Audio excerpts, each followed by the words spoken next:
Okay guys, here's a short video. I intend to have this just be a few minutes on a quick topic called insulation.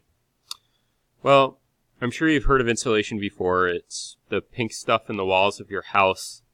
It's materials that keep us warm. Sleeping bags, jackets, the fluffy stuff, blankets, things like that. This is something different. And if you look at this diagram, it says 100 units of insulation. But if you are observant, you might notice this is spelled wrong. And we have an O here instead of a U. It's not spelled the same way because it actually means something different. And in earth science, the word insulation is actually an abbreviation. It's, or maybe abbreviation is not the right word, but it's basically short for something else. And what this really stands for, the IN stands for incoming.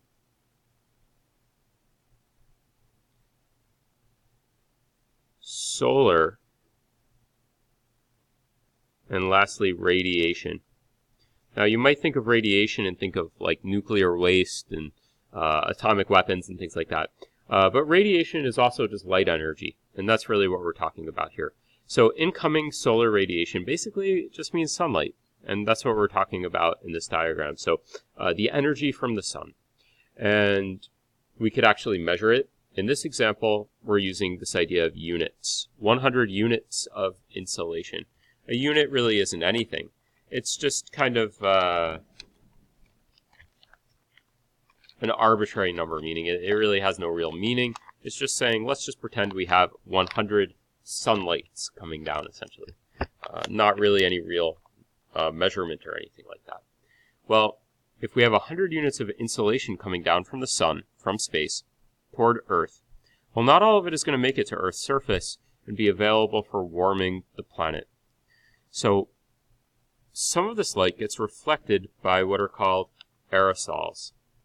In fact, about 6% gets reflected back out into space by what are called aerosols. Aerosols are little particles in the atmosphere. Well, like dust, ash from maybe forest fires, volcanoes, water droplets. And we could probably think of many others. Pollen, pollutants in the atmosphere, things like that. So 6% gets reflected back out to space.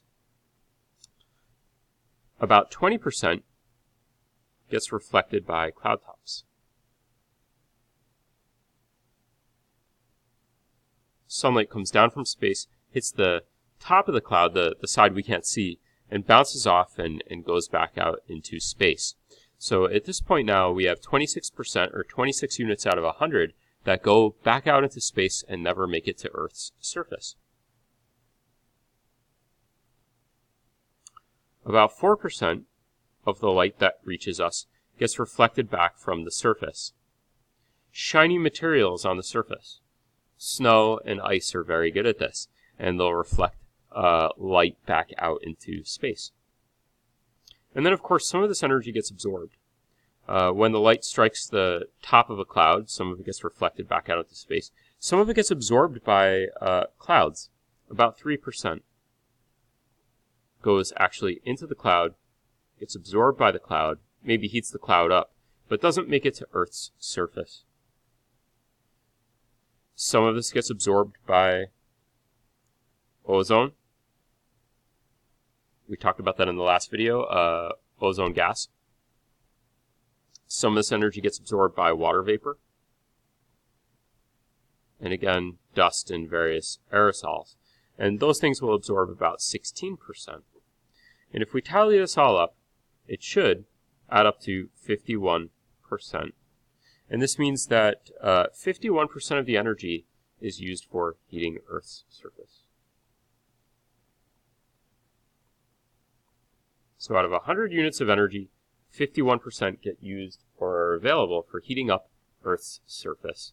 And this is the idea of insolation. Again, incoming solar radiation. About half of the energy from the sun is available for heating the Earth.